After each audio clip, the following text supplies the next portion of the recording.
we've clearly outlined a roadmap, which we said will be a living document. From time to time, we'll update that. It's a roadmap, as you know, that takes us to September.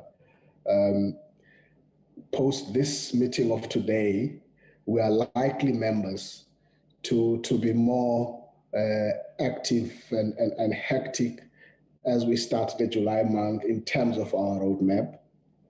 But today we expect to get a feedback on the issues of public submission that would have been announced in the last meeting, a quick brief on the litigation matters, and we'll start there. Update on the audit processes to the public protector, and perhaps any progress so far on the putting together of working arrangements for this committee in preparation for its hearings. With that, I'm going to ask our legal services, led by Mr. Sivuen Jigela and his team, to start the proceedings, and we'll start with that item to get an update. You would have noticed quite a number of development in the last 24 hours, and we're hoping that he will take us through some of those. But none of those developments would have influenced the work that we do, as you indicated in the last meeting yourselves. And on that point, let me invite to the platform Mr. Sivuen Jigela. And just to remind you this time, I was asked that they always prefer you when you make that presentation so that they can see you.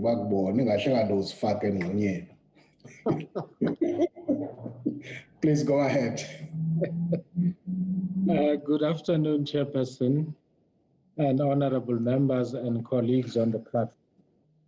Chair, ours today is going to be brief in the sense that not much has changed in as far as the position that we've been communicating to the committee over the past couple of weeks now.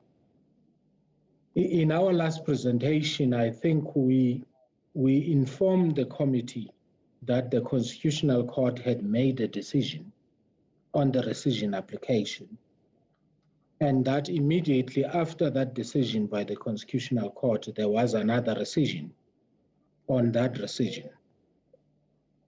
And then, Chair, there was an application to the Western Cape High Court, which was filed, which I think is critical to today's discussion. The public protector filed an application in two parts to the Western Cape High Court. Part A sought to interdict Parliament, that is both the Speaker or the National Assembly and the Section 194 Committee, from proceeding with any process that sought to consider the motion on her removal. There were other remedies that were sought which relate to the President, in essence to prevent the President from suspending her in her capacity as the public protector. The matter was heard by the court. Arguments were advanced. We got notification yesterday that the Western Cape High Court was ready to rule on the matter this morning. There was a hearing, well, not a hearing, there was a delivery of a judgment this morning at 8:30 by the presiding judge. Of the remedies that the public protector sought against Parliament, the judge, or the full bench actually, I shouldn't say the judge, the full bench of the Western Cape has found that there is no merit on all the reliefs or remedies that the public protector has sought against Parliament and has sought against the President, in as far as the suspension is concerned. Now, Chair, I need not go any further on this. There was a development yesterday, which I think the committee is aware of, where there was an announcement that related to the suspension of the public protector. And that is already in the public knowledge now. But I'm trying to focus on what relates to Parliament specifically and the committee that has to deal with this issue. We have always said to the committee, as far as we are concerned, there is no legal impediment on the way of the committee dealing with the issue. And again, the full bench of the Western Cape this morning confirmed that Parliament is executing a constitutional mandate, which in terms of Section 237 of the Constitution must be executed without delay and with due diligence. That was the argument that we put before the Western Cape High Court. And it has agreed with us that, based on the principle of separation of powers, as the court, they must defer to what Parliament is required to do in terms of the Constitution. This public protector is answerable to the National Assembly, must be held accountable by the National Assembly to the extent that is allowed by the Constitution. So the process that is being undertaken by the National Assembly at the moment is perfectly within the provisions of Section 194, which is accountability to the National Assembly by the public protector. And for that reason, Chair, in summary, the Western Cape High Court full bench has refused to interdict or to stymie the process that is before this committee at this moment. It is now, Chairperson, entirely within the discretion of the committee to determine its process and take this matter forward. Chairperson, I'm sure many members of the committee have already had access now to the judgment. All the media houses are reporting on it. I need not take you through every little crony of it. Otherwise, I will be generating another debate which may not be relevant for your purposes. But that is the essence, Chairperson, of what happened this morning. So I will leave it to the Chairperson to really take the meeting forward unless there are specific questions as to what may have happened. Thank you very much, Chair. Thank you. I understand your point of not going to the details is perfectly accepted, but I would want to push you to indicate as a last point the issue of cost orders arising out of that judgment before I refer to members. Chairperson, during the hearing of the matter, the issue of the costs, if the public protector fails in their attempt to interdict the presidential process and the parliamentary process, came up. But it was not a matter that was raised by Parliament. It was a matter that was raised by the fifth respondent, wherein they sought personal cost orders against the public protector. They sought the cost orders at a punitive scale. What the judge did this morning was to grant that order, but on a different scale, because in the panel's view, there were no justifications for a punitive scale. So the fifth respondent, which is the Democratic Alliance in this instance, had sought punitive cost orders at a personal level, and that was granted, but at a different level, which is party and party basis. If Chairperson, you may have followed the proceedings this morning, there is already an indication that there may be a consideration of a challenge. And actually, before I joined the meeting, I already saw that there was something on the breaking news that there is possibly a challenge to the suspension which happened yesterday. So, Chairperson, I think from where we are sitting, most of these things have now become predictable, that there will be a challenge after another challenge. So I think it's for the committee to be aware of that and make decisions as it goes forward. We've been to the Constitutional Court. We've been there for the second time. We've been to the Western Cape High Court. I can't even remember how many times. So it's been going on, and it seems like it's going to continue to go on. Now we understand we are in the African Commission for Human and People's Rights. So it is a battle that is likely to go on.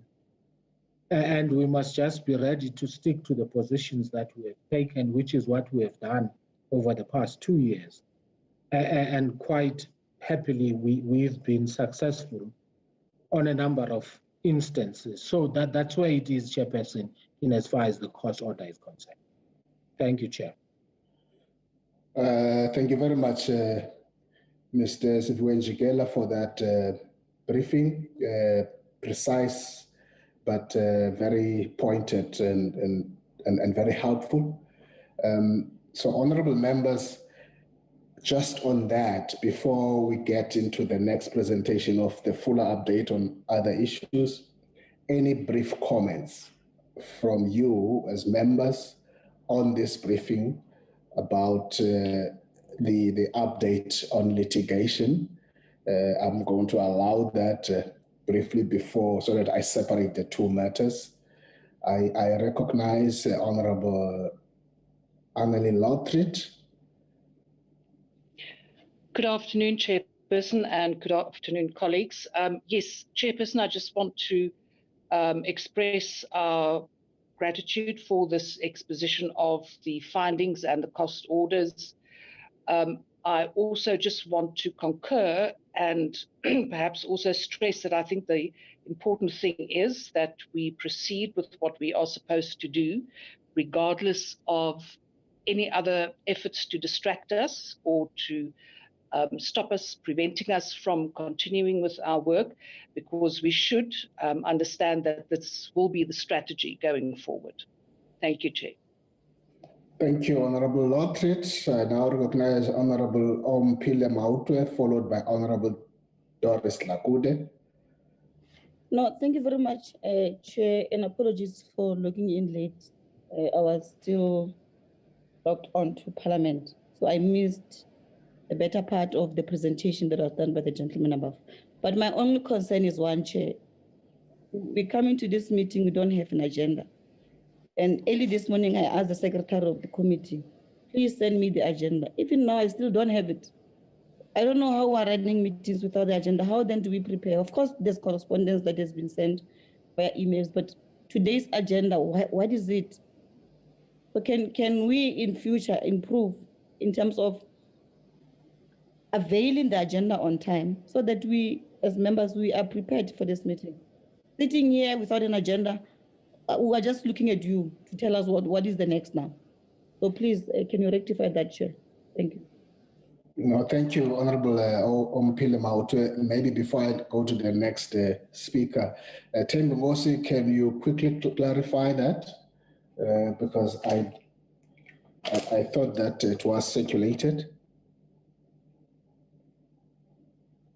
Indeed, thank you, Chairperson. Indeed, the agenda was circulated, Chair, on Wednesday. I'm just double checking as I'm talking to you. On Wednesday, the agenda was circulated. The only thing that was circulated yesterday was the link which was sent yesterday. Thank you, Chair. Did Honorable Mautwe raise the matter with you before this meeting?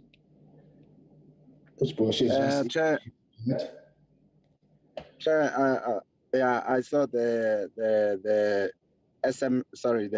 email requesting the link and agenda, but unfortunately at the time I was on the road, and I have since sent her the link, Chairperson. But like I indicated, Chair, I circulated the agenda, Chairperson. I'm sure all the members have it, Chair. Thanks, Chair. Okay, thank you. We'll have to sort that out because we don't want any incidentals.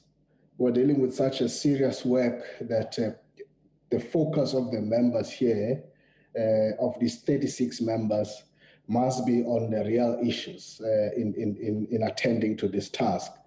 Any other thing that is of a nature that it should be taken automatically that it's done, we just have to make sure that we sort that out.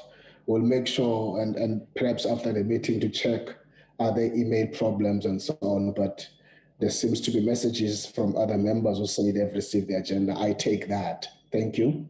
In actual fact, Chair, sorry, without interrupting, Chair, the agenda was sent on Tuesday.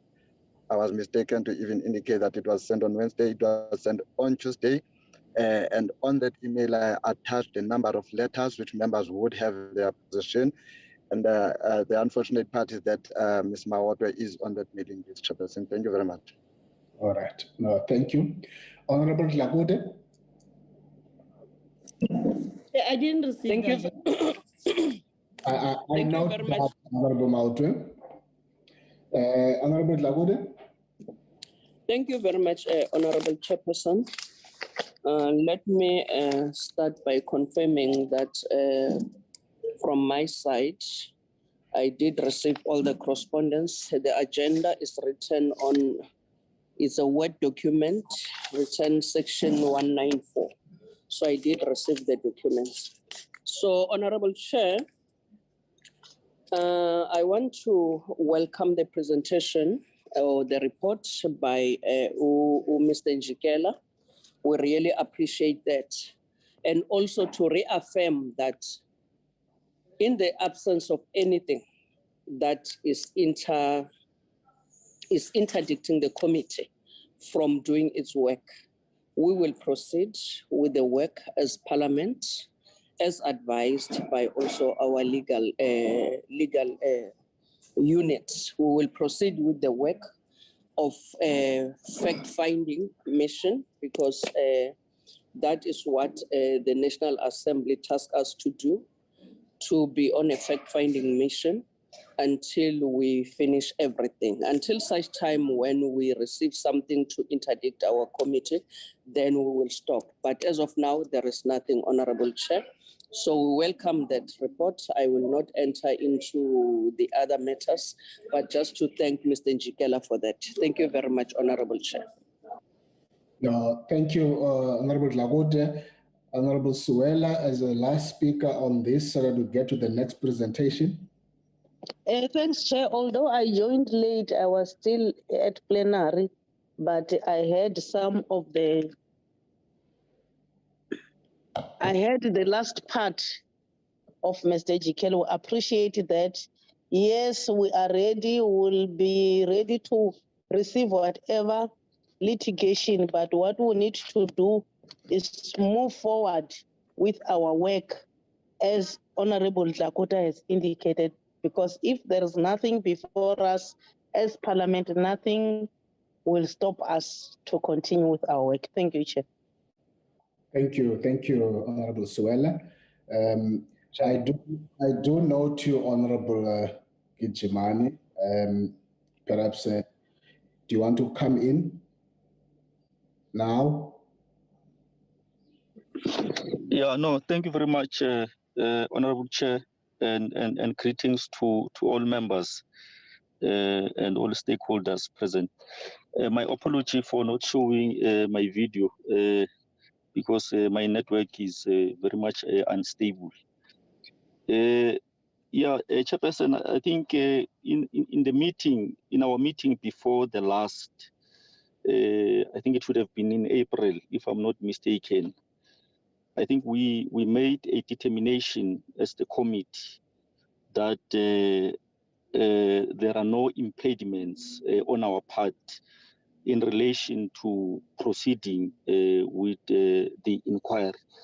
So I think as per the report being given today by Mr. Njikela in relation to the Western Cape High Court judgment of today, I think it does assist us in terms of removing whatever shadow of doubt that might have been there, perhaps from among some of us, in relation to that determination that we made in the meeting before the last. So I think that judgment says to us, like that determination that we make, that no, we are on course, not unless something else comes up, perhaps in the near future, like Honorable Lakute has indicated. So I think we are on course, Honorable Chairperson. Thank you very much. Thank you, Honorable Gijimani. Honorable members, I want to invite the next presentation from Ms. Fatima Ibrahim.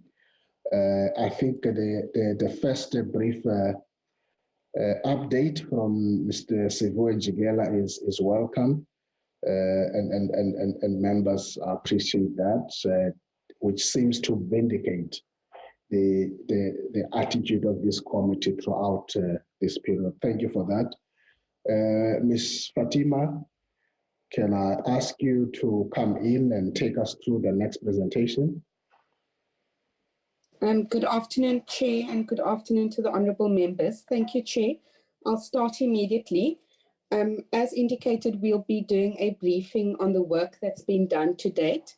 The four areas that I'm going to cover is the opportunity that we gave to the PP to make written representations, an update on the public participation process, an issue relating to issuing of summons, and then working arrangements.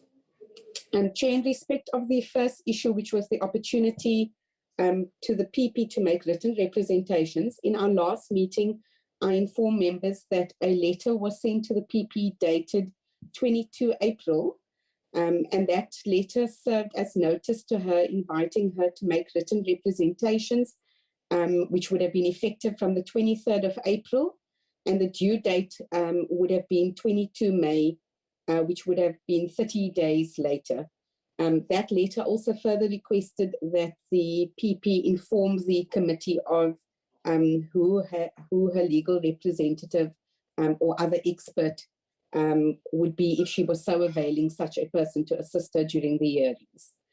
On the 20th of May, Chair, that was just on the eve of the due date, really, which, as I said, was 22nd of May. So late Friday, on the 20th of May, we received a letter from the PP's attorneys, that's Sanaho attorneys.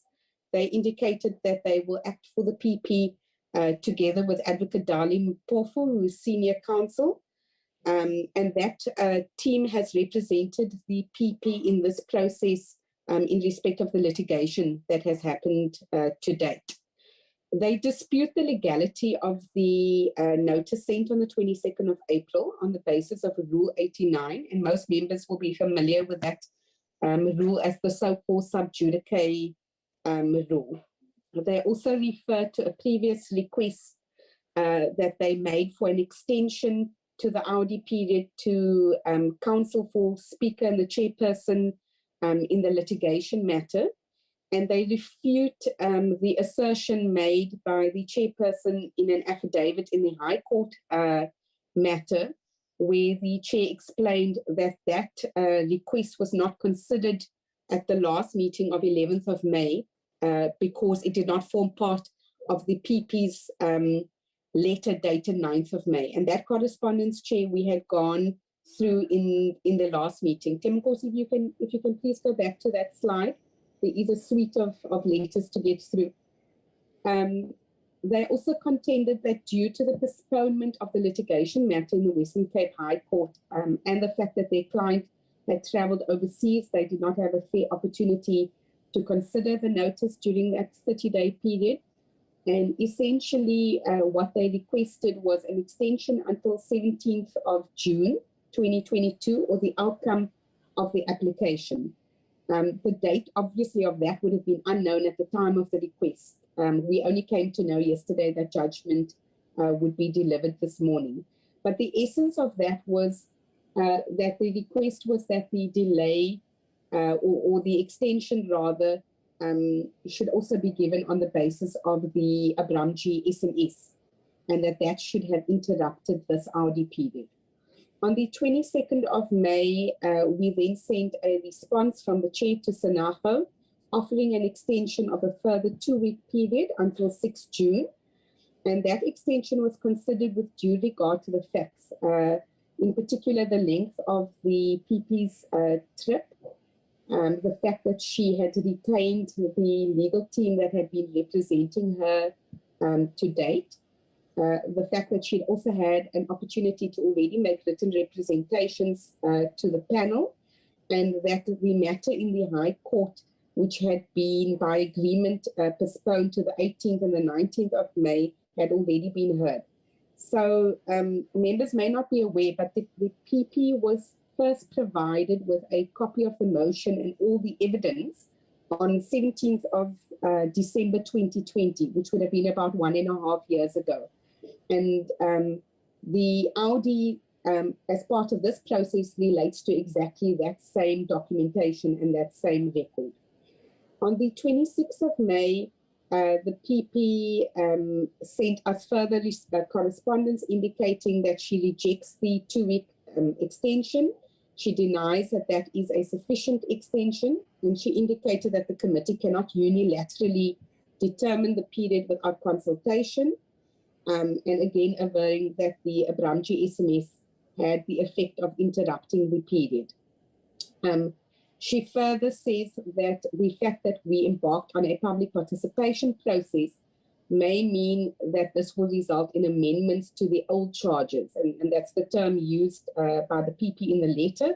And old charges here would mean the charges as they were listed in the motion by Honourable Mazzoni. And also that the period, therefore, would only run after such amendments to the motion are made. She then placed a demand that the Audi period be reconsidered and that this letter be tabled to the committee, and that a response be sent by 30th of May. There was no committee meeting between 26th of May and 30 May, by which point the PP was demanding a response, but nonetheless a response was sent on the 30th of May from the chair to Sanago, and that response explains that the letter of 26th of May contained no further grounds for reconsideration of the Audi period. In other words, there were no new facts presented to the chair, which he could have then taken into account to allow for a further extension over and above the 2-week period that had now been granted. We also indicated in that letter that the public participation process could not result in an amendment to the motion. It was explained that any amendment to a motion is not possible at this point. Any member is at liberty to bring a new motion if they so wish, but this process is confined to the motion as received, as considered by the panel, and on which that panel report was based. We then lastly noted that should the PP not wish to avail the opportunity to make written representations, she will still have the opportunity to make oral reps in the hearing. So the extended date, Chair, was 6th of June of this year. That would have given a total of 6 weeks. But the PP did not respond and has not availed that opportunity given to her to make those written representations. And that is where we currently stand. But as indicated to the PP in the correspondence of 30th of May, she will nonetheless still be afforded an opportunity to make representations during the oral hearings. If we can please move to the next slide.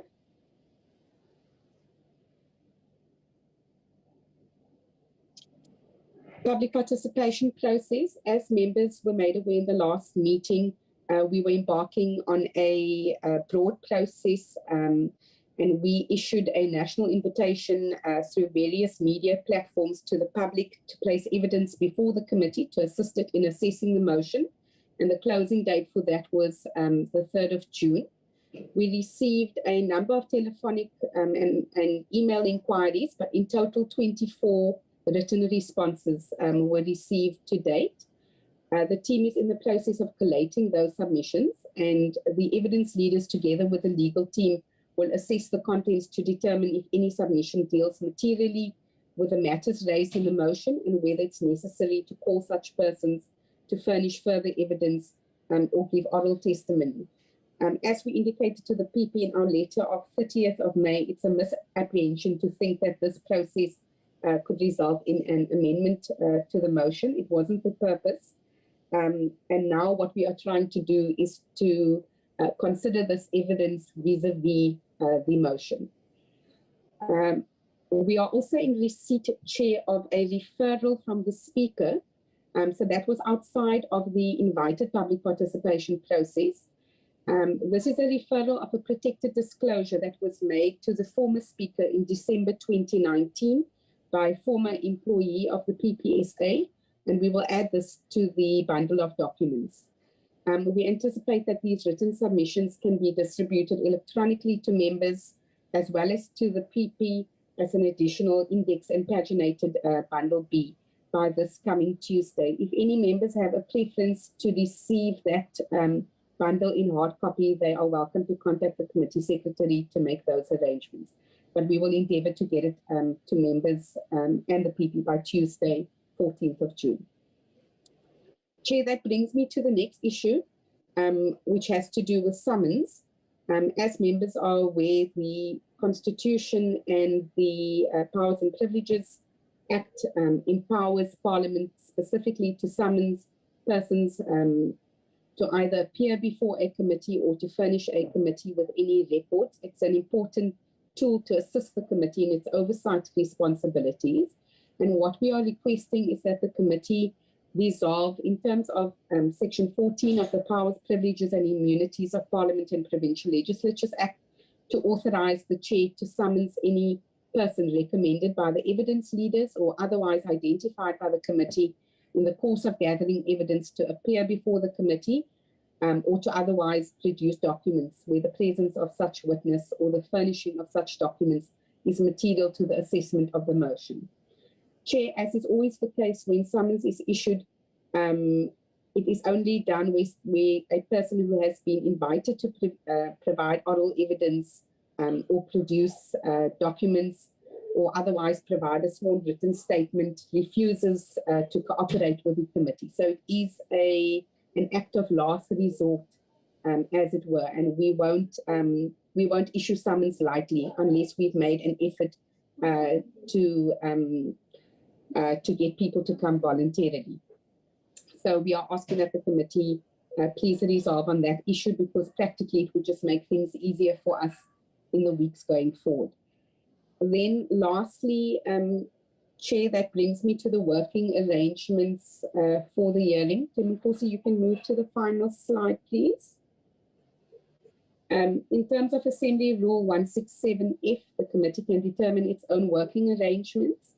And then Assembly Rule 183 specifically provides that any person, including counsel and attorneys appearing before a committee, must observe the directions and conform to the procedures determined by the chair. At the request of the chair, directions, procedures, and working arrangements for the actual hearings are being developed. So these would deal very specifically with aspects related to the hearing itself. So a little bit different to our broad terms of reference that we adopted earlier. It would cover things related to the order of the proceedings, the presentation of evidence, closing statements, how we deal with evidence that's undisputed, and so on. Chair, once those are developed, they will be shared with the committee and with the public protector for comment, and thereafter brought to the committee for adoption. And that, Chair, concludes my update of where we are in the process. Thank you. Thank you, Fatima, Ms. Abrams, for the presentation. Well presented, colleagues. Any comments, questions of clarities, and your own contributions to what has been presented? There would be one or two things where there's a request for us to pronounce ourselves in a particular way. I will recognize Honorable Brad Heron, followed by Honorable Lothridge and Honorable Jane Manani-Sokoza, so far in that order. Welcome, Honorable Heron. We couldn't wait for you. We did get your apology that you were disconnecting there and joining this side, because we, in the way we want to operate this committee, to create a particular brand of how we work. welcome. Thank you, Chair, and my apologies for being late. I didn't want to walk out in the middle of the President's reply, especially given the events of this morning. But just two things. I didn't quite understand around the bundle, the 14th of June. There was a comment that we could request a bundle, but bundles would be made available to members by the 14th of June. So we just get clarity, are we meant to request it, or we're going to get this bundle automatically? And then there was a request that we authorize the chair to issue summonses, which I would propose that we do authorize. Thank you. Thank you, Honorable Heron. Hopefully, Fatima, you will later on come back on that issue. Honorable Annalie Latrit. Thank you, Chairperson. Yes, in terms of the presentation now, reference has been made to certain sections of Part 4 of our rules. I would just like to inquire whether it would be possible to include Rule 189, the publication or disclosure of proceedings, evidence, and reports, specifically related to certain documents of a private nature that could be prejudicial to a particular person, and that that certain documents should be treated with in confidentiality. So, would that be possible to include Rule 189? Thank you, Chair. Thank you, Honorable Lotrit. Points would be noted by Fatima Ibrahim. Ms. Mananiso. Okay, thank you, Chairperson. I would like to actually welcome the presentation from the legal team and as well thank them for diligently doing their work in terms of what we have requested on our last meeting with regards to them touching every length and breadth of South Africa in terms of public participation. And one can confirm that they have actually used 11 languages, and as well they've actually, distributed their information with local radio stations that are used by our people. And one can confirm I have actually learned of one of the announcement in Motsweding FM. So I just want to thank them for doing their work and as well taking the recommendation and comments by the committee. So it shows that they're fit for purpose. Thank you. And I welcome all the presentation in order. Thank you. Thank you, Mananiso. Before I go to Ms. Ibrahim, okay, I see Honorable Nola. Chair, thanks. I'm not sure if I got the presentation right. When it says there are 24 written submissions from the public, which are going to be referred to the evidence leader. And there is a part that says the chair would request the committee to grant him a right to summon people as soon as having received the feedback from the evidence leaders. I'm not sure if I got it right, Chair. I just wanted to check that. That's fine. Just hold on to that because that's an important point. The last part of you, because the point being raised on summons is that in terms of our rules, parliamentary committees have the power to do that, but we've got to make a resolution in that regard. And what has been presented here, which Honorable Heron has so far been the only one supporting that the committee must resolve to give such powers to the chairperson to utilize them when the need arises. It's not just utilizing them every day when there are difficulties of a critical witness that we need and is not coming forward. So that's the issue. So I would have loved that from Honorable Lotrit, Mananiso, and yourself also to respond to that. And then the other matters she will clarify.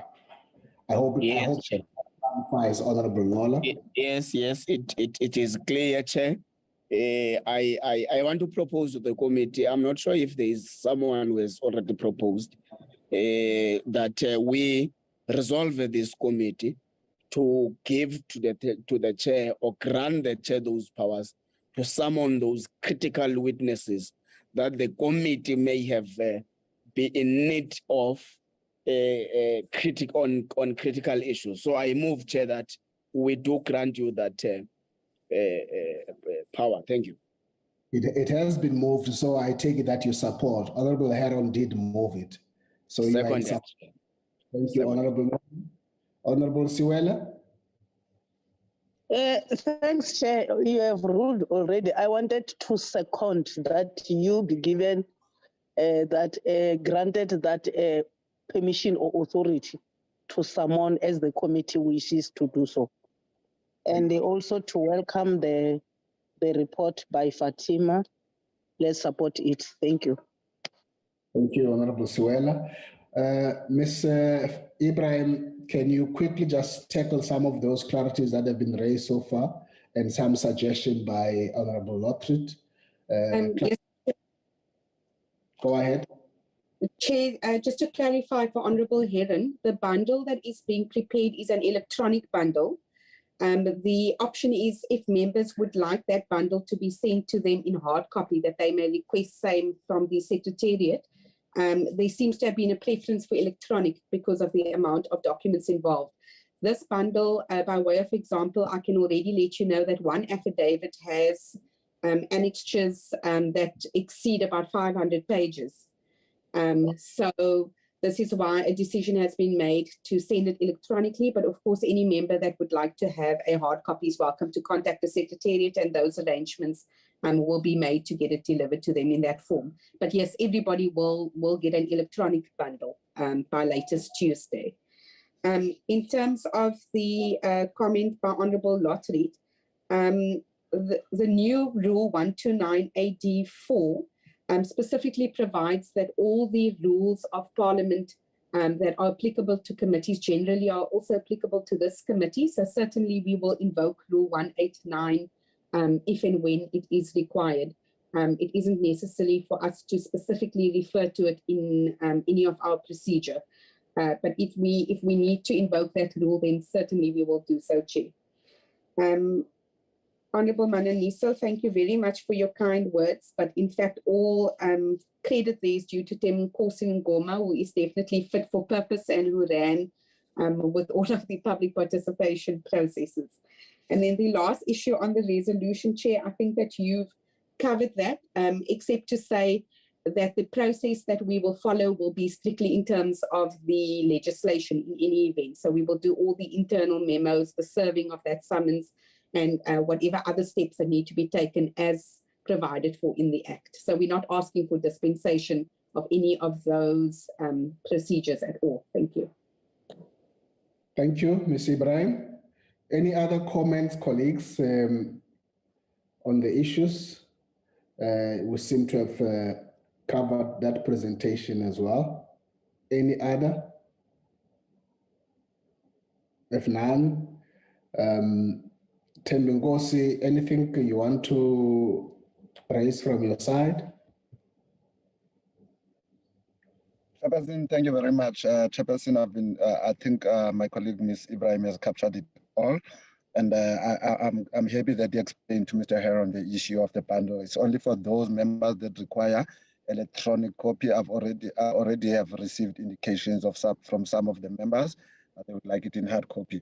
Chairperson, also just to extend the words of appreciation to Ms. Manani. So we really try to ensure that all South Africans, irrespective of their geographical location, language, race, gender, will receive a notification from Parliament. So thank you very much. From my side, that's it. Thank you so much. Thank you. Appreciate it, the work that is being done. Colleagues, those were the two progress updates that would have expected to be done. Maybe at this point, I want to proceed to the next quick item, Tembingosi, which will be the minutes. Thank you. Before that, Honorable Heron. Chair, if I may just raise an issue that's not on the agenda, but just briefly. That this committee is going to spend a lot of time in the next few weeks sitting, listening to evidence. The program is going to take us months to conclude. And I just want to make sure that we are not going to waste our time and that at the end of it, the public protector will be in a position to say that there was no impartiality. And I raised this because I raised this once before, that according to the media, yesterday the DA announced that they're celebrating the public protector's suspension. The leader of the DA said he's drunk half a bottle of champagne and he'll drink the other half when the public protector is removed from office. Now, if a leader of a party who brought the motion and who have members on this committee are making those sort of public announcements, I have to raise questions around their impartiality, because this process has to be fair in terms of our own terms of reference and in terms of natural justice. So how do we have a political party participating in these proceedings who actually brought the motion in the first place, making announcements that they would like the public protector to be removed before hearing any evidence? We could sit for months, and then the members who participate have given the public protector grounds for review because they are not showing impartiality. They are in fact showing bias. And so I'm really disturbed that that kind of statement was made by a party that is participating in these proceedings and the party that actually brought the motion to commence these proceedings. We cannot conduct this process, sit for months and months to have it undermined by public comments that are really that immature and which I think disclose a bias that is going to taint the work that we do. So I would like us to discuss whether those kind of comments are appropriate and to hear from the DA how they intend to act with impartiality. Thank you. Thank you, Honorable Heron. I will not really open a discussion for us on that. I will, in allowing a few members who have raised their hand, give them that opportunity, but I will try and direct the meeting at the end once I listen to all of them. Honorable Lockridge. Thank you, Chairperson. As the party that I belong to is mentioned here and attacked, I firstly just want to say that I will abide by any of your rulings. And secondly, that I do find it improper that attacks are made on the integrity of the individual members in this particular committee serving in the interest of the country and what is the best for the citizens of this country. So I really take offense, and I think that, Chair, I would appreciate any ruling from your side in this regard. I do not think that this is the forum for these kinds of attacks, which could have, I suppose, a specific reason why they are there or made, but it's uncalled for. Thank you.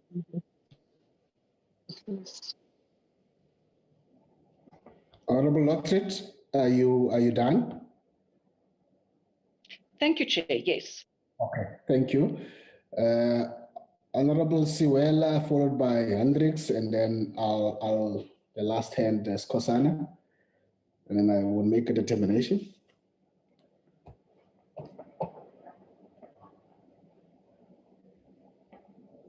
Honorable Siwela. Thanks, Chairperson. Thank you so much. Let me thank the honorable member who has raised this concern. I'm 200% supporting him, Chair, because the issue of impartiality is critical. So, Chair, we are mandating you to deal with this matter. I'm supporting the latter speakers, not in our names as this committee, because our role is to go there and play the ball, not the man. So I'm really supporting what they have said. It mustn't be us who's doing that. Thank you, Chair. Thank you, Honorable Swela. Honorable Hendricks. Thank you very much, Honorable Chair. Honorable Chair, the previous Honorable member talked about 200%. I would like to double it. We support the concern of Honorable Brett Heron. Honorable Chair, you can't be the chair of a kangaroo committee. And I feel so strongly about it that Al Jamaa would like to propose that the DA members serving on this committee be excused, because we cannot continue if there is such bias, but we leave it in your hand and we hope that you will have the wisdom of Solomon to deal with it. But we don't want you to be the chairman of a kangaroo committee. Thank you very much. Thank you, Honorable Hendricks. Honorable Sheikh Imam. Thank you, Chairperson. I had to stop one side. Yeah, Chairperson, the issue of impartiality has always been there. We've discussed this on this committee previously. But however, I think the composition of the committee itself, the numbers that are represented there, will deal with that issue. You cannot stop. You will always have a situation where somebody may be biased. And that's why committees of this nature are made up of many members. I mean, you have that all the time. So I think we really will be covered. We shouldn't be worrying too much about it. But I think making these statements, just before we start this entire inquiry does, affect the credibility of the process that we're following. So I think we need to just plead with our colleagues to stop preempting what may happen and allow us to follow due process and do what we have to do. Thank you, Chairperson. Thank you. No, thank you very much, Chair. Chair, it doesn't come as a surprise that the DA was celebrating. I mean, they started celebrating in Parliament when they clapped hands that this motion has gone through with the assistance of the ANC, by the way. And the ANC was shocked. You didn't even clap hands yourselves as the ANC because you didn't know what was happening. They are celebrating. You should have joined them in the celebration because that's what they want to do. They want to remove the public protector. They are here, even now pushing everything against all odds that this committee continues, even though we know that there's still going to be an application that's coming. But it is what it is, Chair. This is what all of you asked for it, and now you have it. They are showing you what they are, and then you must not be surprised. I'm not surprised that that's how they behaved. And I don't know why we are all surprised, but that's who they are and that's what they're pushing. I don't know why we're confused. Thank you, Chair. Thank you, Mpila Maute. I would want members, I can see there's interest generated. I thought you'd allow me to come in, but I don't want to lock you out. I'm still going to have to assist this process. I'm very comfortable in doing this. But let me note you, Honorable Nola, Honorable Nodada, Honorable Mailham, and Skosana at the end. And just 1 minute each, colleagues. Chairperson, I don't think that we're going to resolve this thing through conspiracy theories. See, these conspiracy theories of Mantwe are not going to assist this process. I'm not Mantwe. Please pronounce my name. Apologies. I can't pronounce it, my friend. I apologize. It's okay, Honorable Mautwe. No, let me say Honorable Ompil. I think that's the better one. Thank you, Chair, for protecting me. Thank you. So I'm saying, Chair, and the problem here is that we're a conglomerate of different political parties who actually base their existence on different ideological bases. The application of what we say in the public and what we don't say shouldn't actually be central, be a center nerve of how this committee operates. And I don't think, Chair, that we're going to be able to resolve this matter if in this kind of forum we want to discuss it. Let's thank Honorable Heron for having raised the matter with the committee. I want to suggest and propose to the committee, Chair, that we give the matter to you. You discuss it with the speaker, then you'll report in another meeting on what are the possible amicable solutions to what Honorable Heron is raising. Thank you, Chair. Thank you. Honorable Nodada. Thank you so much, Chair. Chair, I don't know what the excitement is all about regarding this, because we can't be sitting in this committee and discussing people's perceptions and theories, because at the end of the day, we're all individual members of parliament. We are in this committee to perform a certain duty and function, and we can't be reacting to people's ejaculation of emotional, things that they think about that will happen in this particular committee. We've got a responsibility that we need to execute. We're members of parliament. We are conscious. We exercise fairness. We abide by the constitution and the rules of this house. So I don't think that now we must be sitting and discussing people's speculation here, Chair. And I think you must make a very firm ruling on that. And people must focus on the business of what this committee is all about, and not get excited here and start making statements about political parties that they know nothing about. Because we can do the same and sit here and do the same thing and come to that level of immaturity. But these are members of parliament who are adults. We know what we're responsible for and what we need to do. So let's act as such, and not come here with conspiracy theories and getting some form of excitement from somewhere in the public that people comment. People make comments on a day-to-day basis about various things, but that does not detract us from the work that we do and our constitutional responsibility in doing and performing that duty. So please, Chairperson, we can't be subjected to this, these type of insults and comments that have been made, because we can equally do the same thing, but we choose not to. Thank you, Honorable Nodada. Honorable Mileham. Thank you, Chairperson. Chairperson, I'm appalled that Honorable Heron could come here and attack the integrity of individual members of this committee. He has said nothing when other political parties have said and come out strongly in support of the public protector in these very hearings, and suggested that we should abandon the hearings and or delay the processes until certain court actions are finished. So, Chairperson, I think that the fact that we are not bound by statements that are made outside of the committee, that we focus on the work and the evidence that is presented before us, must take priority, and that we cannot look at what is said outside in the public domain. We need to focus, as in any procedure of this nature, on the evidence that we are presented with. Thank you, Chairperson. Thank you.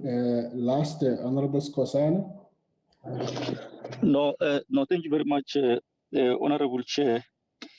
Yeah, I want to align myself with the proposal made by Honorable Ngola, that perhaps we must give this matter to yourself, and then perhaps you can discuss it with the speaker.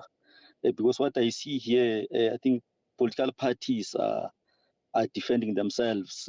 It's now, we have turned this thing into an issue of political parties, and of which is not supposed to be like that, because we are a committee of the National Assembly.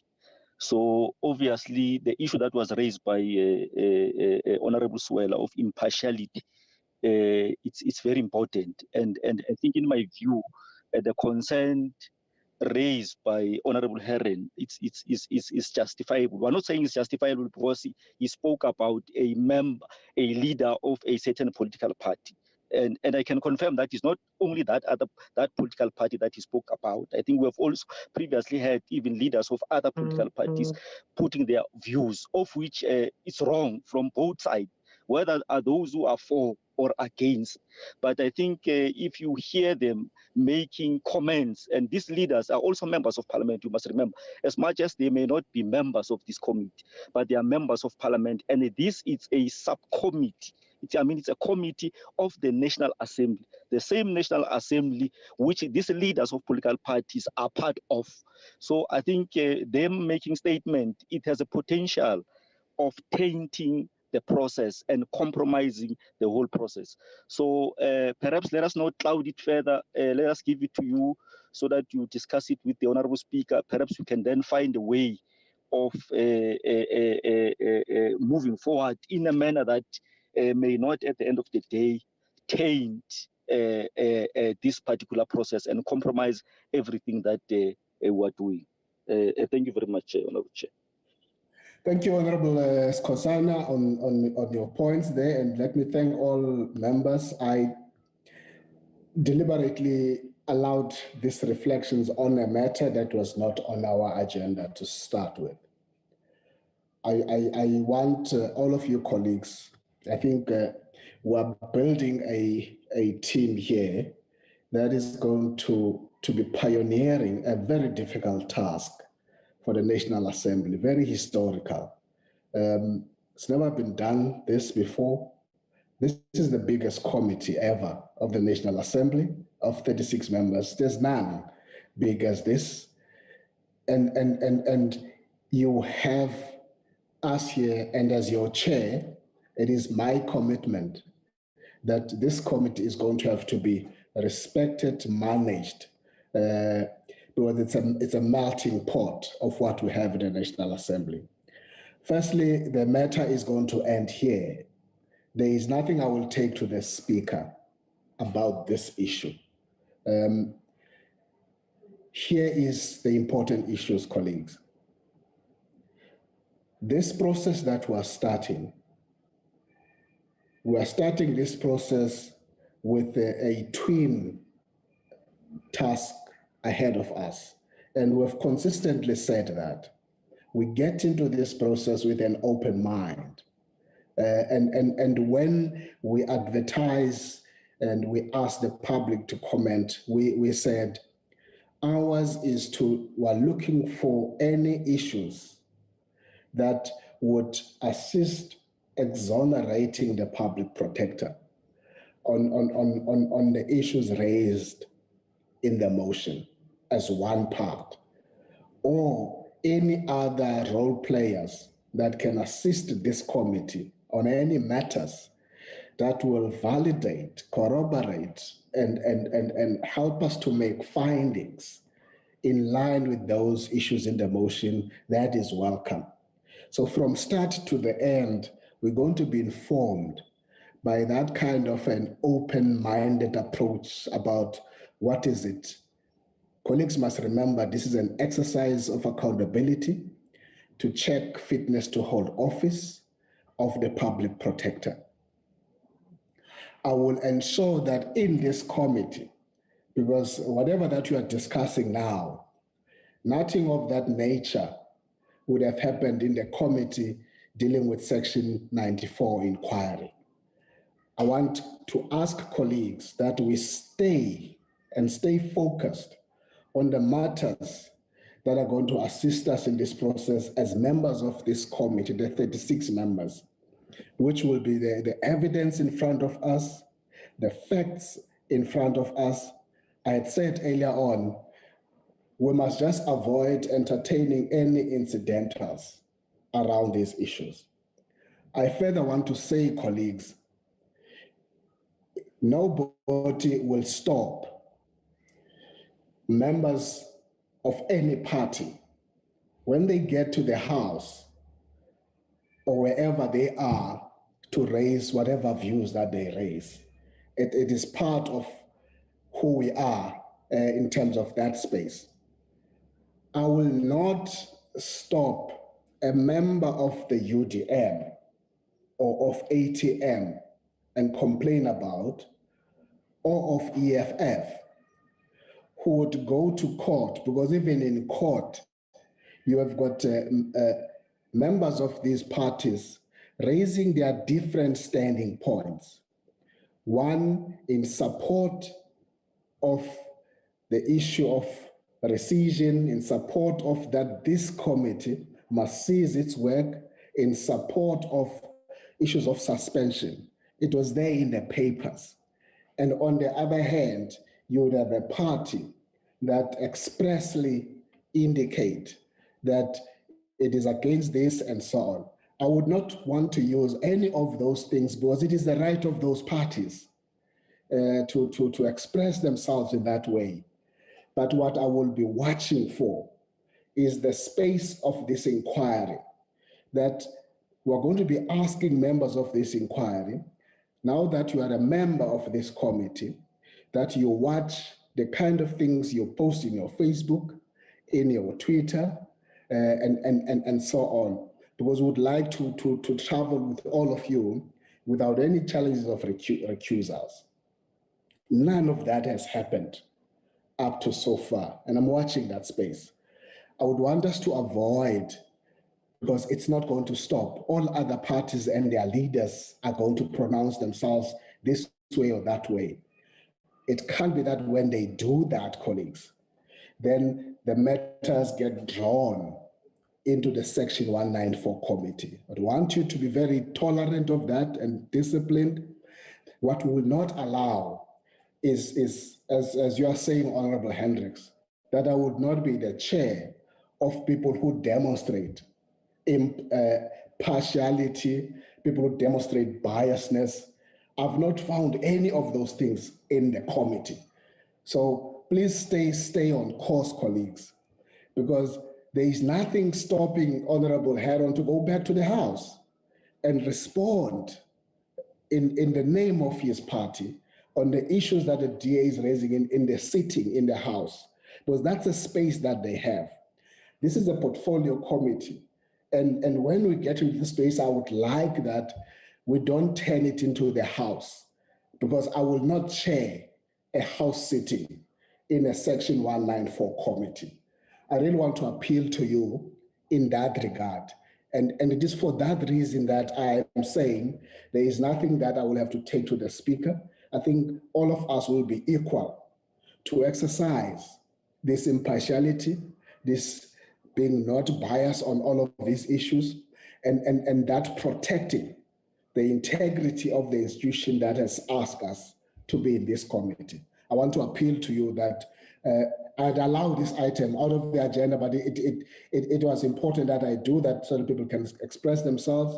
But I'm hoping that as we get more hectic into the real issues of our work, we will not be sidetracked.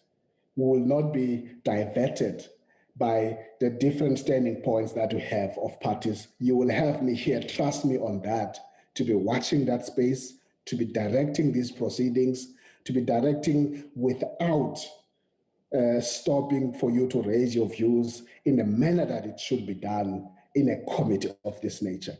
I really want to make that, colleagues. I've heard all of you, but that's where I think we should agree to leave the matter on, because it's not been raised for the first time. It's been raised before about how we need to stay very much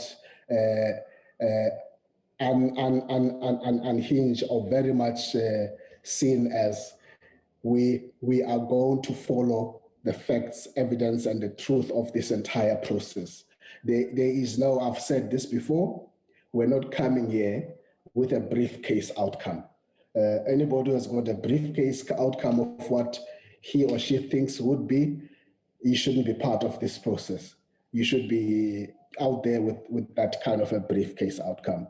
I want to pause there, colleagues, and then ask that we get to the next item. And I would want to call on Thembi Nkosi to take us through the minutes. Please, Thembi Nkosi.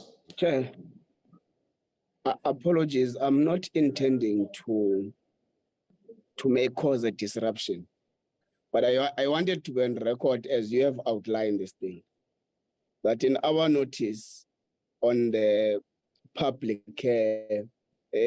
explanation of the views out there on what we're doing in this committee, Honorable Ngola, where are you going?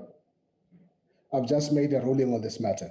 Yeah, Chair, you made a ruling. Can we move, please? I don't know why Comrade Ngola is taking us back. You made a ruling. Let's respect the chairperson of this meeting. Let's continue, Chair, as per your instruction. And we have got only one chairperson. Thank you, Chair. Apologies. Thank you, Honorable Ngola. Thembi Nkosi, please take us through the minutes. Thank you, Chairperson. Chairperson, these are the draft minutes of the meeting of the 11th of May, which will then become the full committee minutes once adopted by this committee. We had three agenda, we had three agenda items. an update by Parliament's Constitutional and Legal Services in respect of litigation and way forward, consideration and adoption of the amended draft program, and adoption of minutes of 22nd and 23.